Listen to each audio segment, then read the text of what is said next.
This review has been made possible by Kristen Frades thanks to his awesome support on Ko-fi. If you'd like to be like him and order your own request for an animated short, feature film, or single episode of a cartoon of your choice for me to review, please head over to my Ko-fi commission page.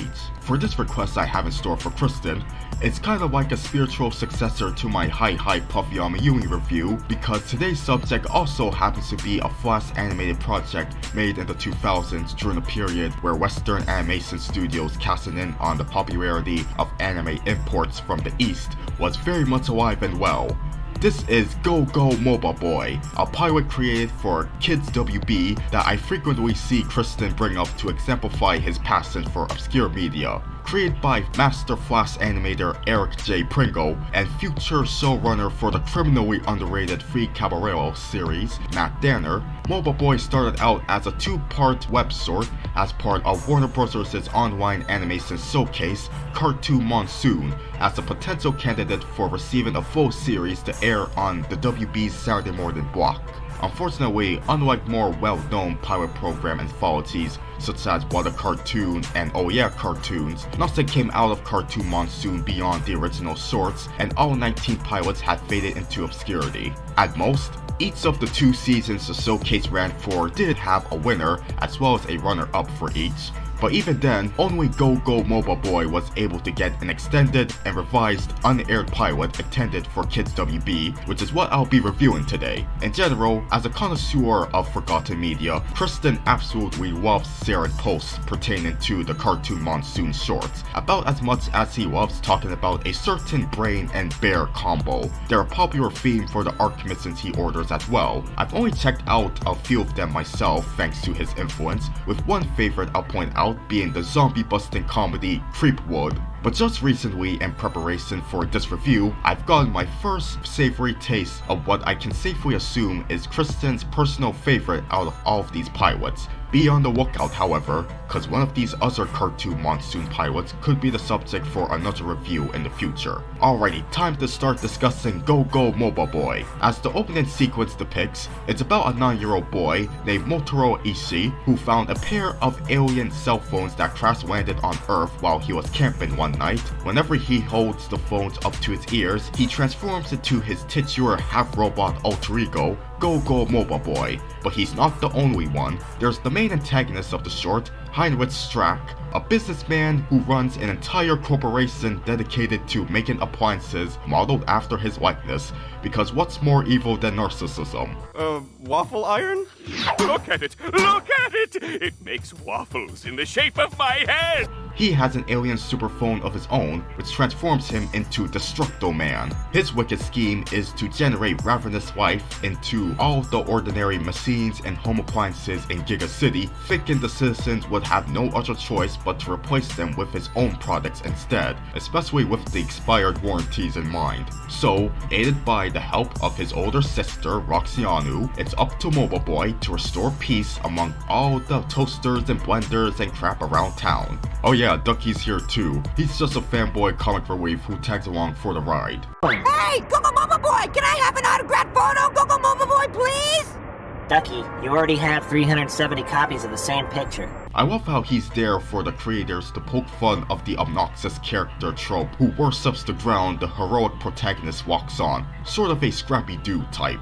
It really helps that Motoro and Roxy are as annoyed with the little sycophant as the audience supposedly would be. Oh, Ducky, you are so lame. So my general first impressions after watching the Go Go Moba Boy pilot was that it was a solid sort with a silly story that was able to give me some mild laughs, despite it feeling like a somewhat by-the-books cartoon about a kid with a secret world-saving identity and a tendency to make witty one-liners.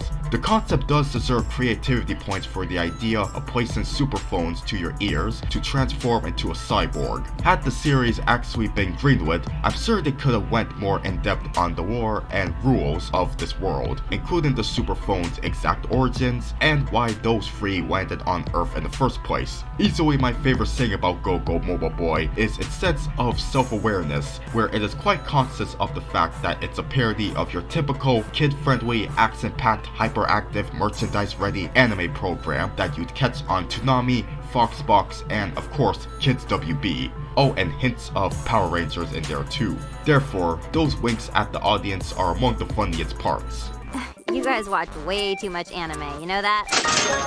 I rule the world! I make the rules! Strack dolls, Strack comic books, Strack underwear! A Strack animated series!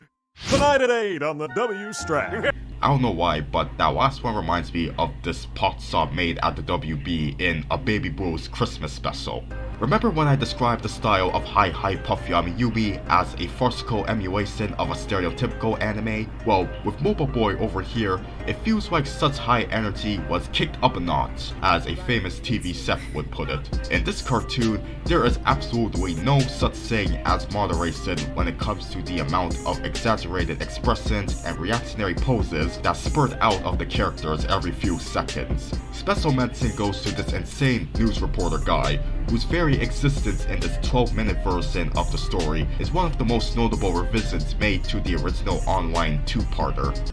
It's a going crazy out here! Looking for us, our hero Go-Go Moba Boy and big scary alien Easter Bunny are about to have a super crazy action fight! Although some limitations that come with being a motion tween class animation made in the early 2000s are evident when observing it, Go-Go Moba Boy is quite competently animated, with the action scenes featuring Moba Boy fighting the monstrous machines and later Destructo Man being its biggest strengths. No pun intended. Maybe. As far as comparing its animation quality to American Flash cartoons from around the same time that did get to air on TV, it maintains a level of energetic expressiveness and complexity that could also be seen in Hi Hi Puffy Yumi, Foster's Home, and Mucha Lucha. The anime style that helps run Moba Boy's battery power was designed by the late great Derrick J. Wyatt, who's perhaps better known for his credits on stuff like Teen Titans, the Ben 10 franchise, Transformers Animated, and Scooby-Doo Mystery Inc. As you can probably tell based on the samples of his resume I listed, Derrick had a knack for creating memorable designs that take heavy anime influence. In fact, not gonna lie, I felt some foreshadowing to the intro of the original Ben 10 series when watching Motaro turn into Moba Boy during his theme song. While browsing through their IMDb filmographies, I could see that Derrick's acquaintance with Matt Danner and Eric Pringle date back to when all three of them were working together on Spunko's Flash cartoons for a man who's way more despicable than Strack is, John Cresfalose. Okay, all jokes aside, RIP to this unsung talent. Speaking of Matt Danner and Eric Pringle, moving over to the voice acting side of things, the creators lent their voices to Moba Boy himself and Ducky respectively. Matt does a good job providing Motaro with a smart-ass boy voice that reminds me of what David Kaufman does for Danny Phantom, while Eric is funny when he gives Ducky a shrill voice fitting for the character's caffeinated fanboy personality. I heard that Matt in particular was really exercising the hell out of his voice acting chops on Mr. Warburton's Muppet Babies reboot years later, and he'd even get Emmy nominations for his work too. As for Roxy now. she's played by none other than Gray DeWile. Well, in this version of the pilot at least. So yeah, another revision that was made was to have Gray redub Roxy's lines that were originally done by someone named Jessica Fletcher, who's basically a woman of mystery cause I mostly got results for Angela Lansbury's character of the same name from Murder, She Wrote when I was searching for the voice actress. Motaro! You gotta be ready for school in 10 minutes. Mom and Dad still think you're asleep. Move it! Motaro, you gotta be ready for school in 10 minutes. Mom and Dad still think you're asleep. Move it! Jessica was fine, but Gray was even better as he gives us yet another good example of what Watcher of the 2000s described as her cool big sister voice when filling in the role of Motaro's snarky, tech-savvy older sister, who, yes, does look like Frankie Foster's anime counterpart. However, Gray was still a part of both versions of Moba Boy, since he's always been the voice of Motaro and Roxy's doting mother, who I absolutely love by the way. She's only in one scene, but she makes that one scene wonderful as she rushes the family out of the house. Brush your hair, here's your lunch, put on your jacket, shine your shoes, clean your phlegm, clean your face, mop the oven, tie your tie, go, go, go, go, go, go, go! Phew. Holla! On the topic of voice actors from the Very Odd Parents, we have Darren Norris killing it in the role of Heinrich Strack, aka Destructo Man. Basically, you're hearing Timmy Turner's dad as an evil villain. I don't think there's a more worthy description I could come up with than that. He also played the robotic Barf Bunny at the beginning of the short when Moba Boy is fighting him early in the morning before school. Lastly, rounding out the voice cast is Derrick J. Wyatt as Mr. Ishii, whom I forgot to mention was an employee Swatwaki working for Strack, but he's so obviously oblivious to both Strack's true nature and the fact that his son is his boss's arch nemesis. So as you heard me go into detail about, Go Go Moba Boy has some exceptional talent behind it, which is not uncommon with these cartoon Monsoon sorts, but what speculation would I have as to why this pilot was never picked up for a series? Well, I think it could be because there were simply enough anime-inspired American cartoons either concurrently running on TV or getting ready to air during the time this was being pitched in 2004. Sticking to the Time Warner side of things specifically, Warner Bros. Animation already had action shows like Teen Titans and Silent Showdown on the air, while Cartoon Network Studios was gearing up for Ben 10. And as far as anime-inspired cartoons that aim to parody the style go, Hi Hi Puffy Yui has already got you covered. Like I mentioned earlier, there is some creativity to be found in the concept, but I'm guessing the WB thought Moba Boy was too vast in its clever attempts to satirize action anime tropes to bring a lot more uniqueness to the table. Maybe if Matt Danner is watching this review, since he has liked my old review of Legend of the Three Caballeros when I tweeted it, he might provide some more insight on the development and pitching process for Go Go Moba Boy. You know, it's funny how the timing for this is, since I'm writing this after learning that the Cartoon Shorts program that Cartoon Network announced 3 years ago was recently cancelled because, well, you know how Warner Bros. Has been treating animation projects for the past few years now. And those cartoon pilots will apparently never see the light of day unless some sort of leak occurs. I'm bringing this up because, like I mentioned earlier, Cartoon Monsoon had a similar fate where no actual series came out of this showcase. Hell, even Disney's Shorty McShort Sword spun off one show, but at least the Cartoon Monsoon pilots have been made publicly available for a long while. I don't think I'd be ranking Go Go Moba Boy too high on my theoretical list of rejected animated pilots that I wish got at least one full season, but again, as a standalone short, it's good silly fun that also serves as a time capsule depicting Western animation's obsession with the Japanese style during the 2000s. Although, with newer shows like Invincible Fight Girl existing today, that obsession never fully went away.